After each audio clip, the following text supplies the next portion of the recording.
मुख्यमंत्री जी, उत्तर प्रदेश में लगातार 2 टर्म से आप चीफ मिनिस्टर रहे हैं और ये अपने आप में एक उपलब्धि है, उत्तर प्रदेश में कभी हुआ नहीं।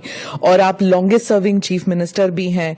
तो उत्तर प्रदेश की जनता ने आपको दूसरी बार क्यों इलेक्ट किया था? क्या इसलिए कि आपकी छवि एक हिंदुत्ववादी नेता की है, या फिर फर्स्ट टर्म में आपने माफिया राज पर जो धावा बोला था इसकी वजह से? किस लिए आपको दूसरी टर्म में?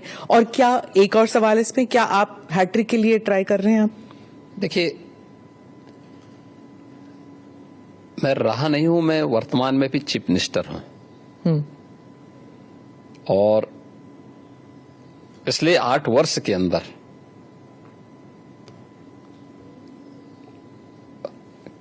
अपनी पार्टी के नेतृत्व के कारण, पार्टी के और सहयोगी दलों के सभी नेताओं के सहयोग के कारण, भारतीय जनता पार्टी के एक कार्यकर्ता और अन्य सहयोगी संगठनों के सहयोग से जनता जनार्दन का जो आशीर्वाद हमें प्राप्त हुआ है, तो ये हमारी सरकार को पहली बार यह अवसर मिला है कि आजादी के बाद कोई मुख्यमंत्री 5 वर्षों तक लगातार काम करे और फिर से वह 2/3 मेजोरिटी के साथ दूसरी बार गवर्नमेंट बना ले।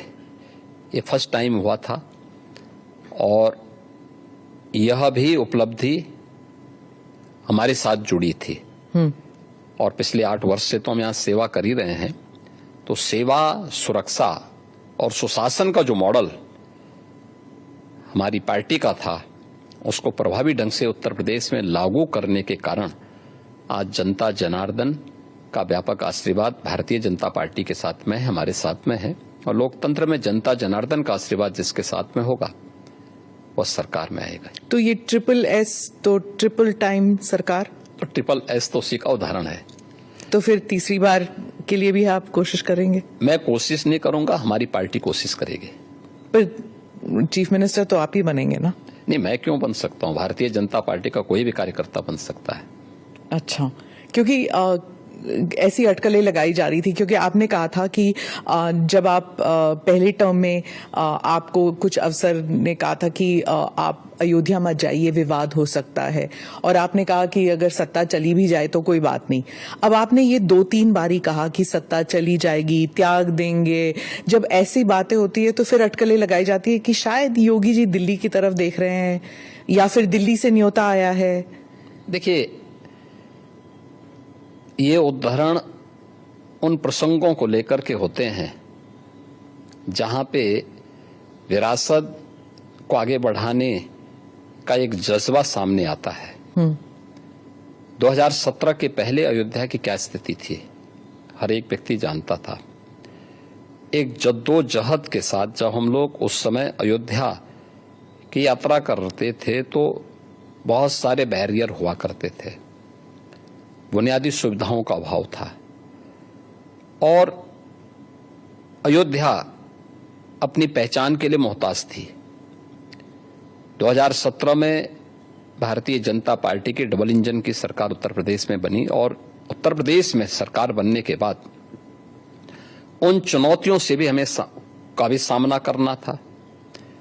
जो आजादी के बाद से लगातार जिन भावनाओं को दबाया गया था, वहां पे साथ साथ अयोध्या का समग्र विकास भी करना था, लेकिन अयोध्या को उसकी पहचान भी देनी थी। महाराज, आपके राज्य में क्या मुसलमान सुरक्षित है? क्योंकि आए दिन सनातन की बात होती है। आप योगी हैं, मुख्यमंत्री हैं, महाराज हैं, क्या हैं आप फिर? मैं एक सामान्य नागरिक हूं, उत्तर प्रदेश का एक नागरिक हूं, और एक नागरिक में एक योगी हूं जो सबके सुख और सबके निरोगता की कामना करता है, सबका साथ और सबके विकास के मंत्र पर विश्वास करता है, और उसी भाव के साथ हम लोग कार्य भी करते हैं। आप मुझे बताइए, दुनिया की सबसे प्राचीनतम धर्म और संस्कृति है सनातन धर्म। उसके नाम से ही आप अंदाजा लगा सकते हैं दुनिया की कोई जाति, मत और मजहब नहीं है जिसको उसकी विपत्ति के समय सनातन धर्मावलंबियों ने शरण न दी हो, उसके संरक्षण के लिए उसको हर प्रकार से फलने फूलने के लिए अवसर न प्रदान किया हो। लेकिन बदले में उसे मिला क्या? बदले में मिला क्या? और दुनिया के अंदर कोई उदाहरण नहीं, कोई उदाहरण नहीं कि कहीं भी हिंदू राजाओं ने दुनिया के अंदर कहीं भी अपने बल पर, अपने वैभव के दंभ से किसी पर आधिपत्य स्थापित किया हो, कहीं नहीं है। देखिए उदाहरण, अयम निज परोवेति गणना लघु चेतसाम उदार चरितानाम तो सुधेव कुटुंबकम, इस सनातन वाक्य है। दुनिया के अंदर कोई बोलता है? दुनिया के अंदर किसी ने इसका आचरण किया? कोई नहीं किया। सब तो हड़पना चाहते हैं। यानी यह अपना है, यह पराया है, यह भेदभाव छोटी संकुचित बुद्धि के लोग करते हैं। उदार चरित्र के लोगों के लिए तो पूरी दुनिया ही एक परिवार है। इस भाव के साथ सनातन धर्मावलंबी ने हमेशा काम किया है। और आज भी उदाहरण देखने को मिल सकता है कि 100 हिंदू परिवारों के बीच में, 100 हिंदू परिवारों के बीच में एक मुस्लिम परिवार सबसे सुरक्षित रहता है। उसको इसके पर्व और त्योहारों को,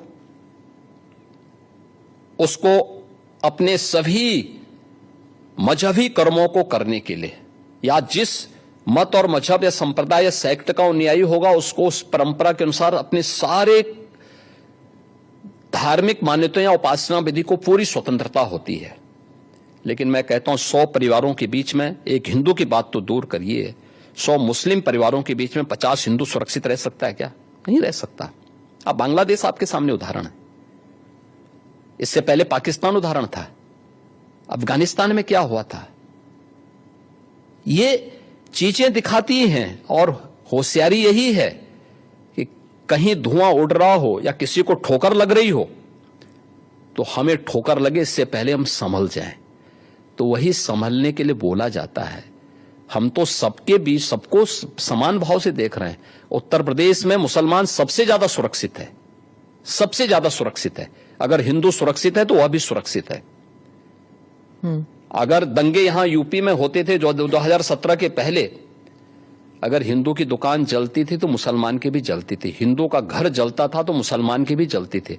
और 17 के बाद से दंगे बंद हुए। अगर हिंदू सुरक्षित है तो मुसलमान भी सुरक्षित है।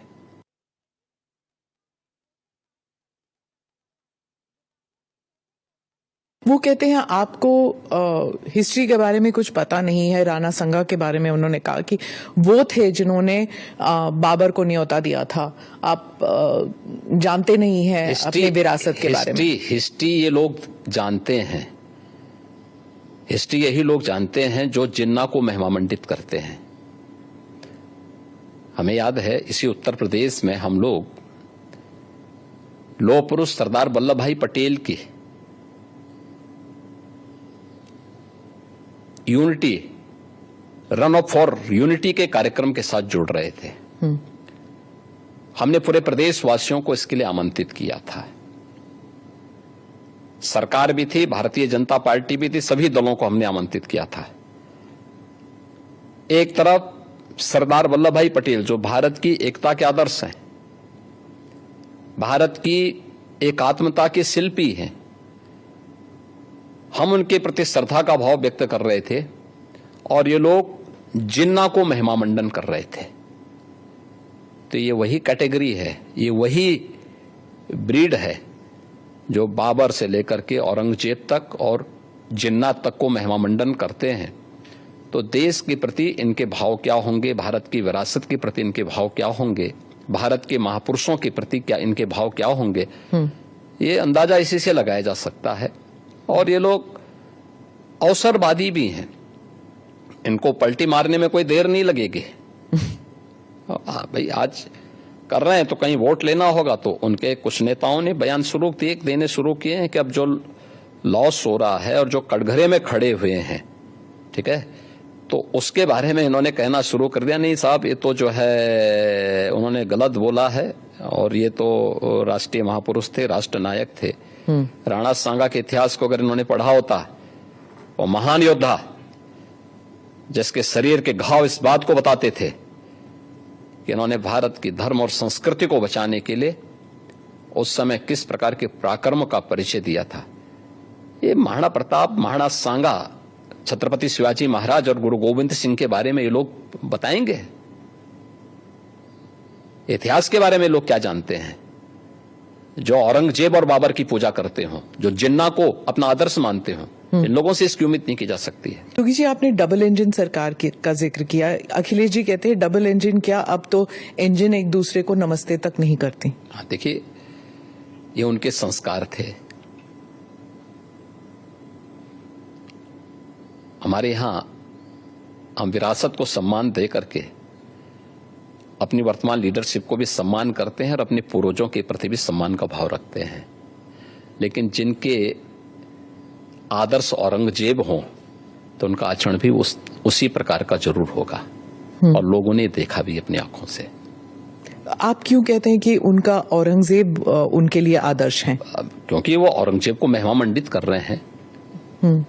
वे सब लोग उस कैटेगरी में खड़े हो चुके हैं। उनके नेताओं ने मुंबई से लेकर के लखनऊ तक, ये सभी लोग तो महिमा मंडन करने वाले लोग हैं।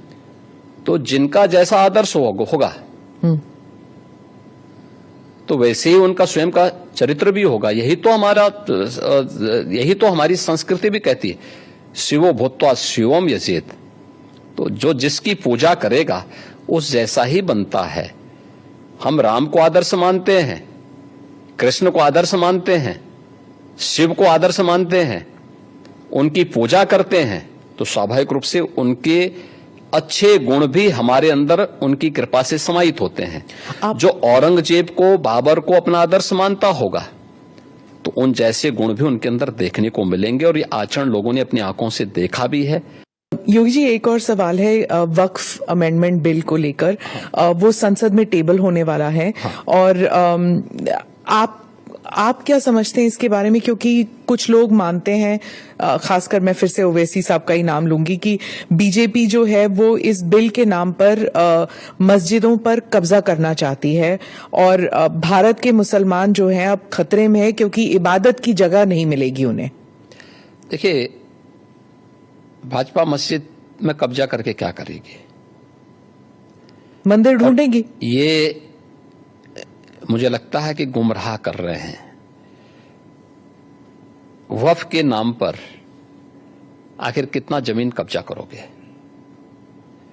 दूसरा, वक्फ के नाम पर एक भी कोई इन्होंने वेलफेयर का काम किया हो, एक भी नहीं आप गिना सकते। देखिए, वक्फ के नाम पे जो भी आता है उसने उस प्रॉपर्टी को अपने व्यक्तिगत स्वार्थ के लिए दुरुपयोग किया है, बेचा है, औने पौने दाम पे बेचा है। आज स्थिति क्या है? एक एक प्रॉपर्टी के लिए कई कई लोगों को इन्होंने प्रॉपर्टी को बेचा है। उससे विवाद हो रहे हैं, उससे तमाम प्रकार के संकट आने वाले समय में होंगे। जो बसे हैं उनके लिए भी, और जिन लोगों ने पैसा दिया है उनके लिए भी, क्योंकि पूंजी उन सबकी डूब जाएगी। तो ये तो इससे बड़ी बेवकूफ बनाने वाली कोई बात ही नहीं हो सकती है। दूसरा, इन्होंने कोई भी संपत्ति देखिए, सरकारों पर यही एक दबाव बना करके ब्लैकमेलिंग ये लोग करते थे। अलग अलग समय में इन्होंने वक्फ के नाम पर तमाम प्रकार के उल जलूल फैसले लिए हैं, खास तौर पर कि वक्फ जिस लैंड को कह देगी कि उनकी है, उनकी मान ली जाएगी। हम बहुचक हैं जी, ये कौन सा देश है?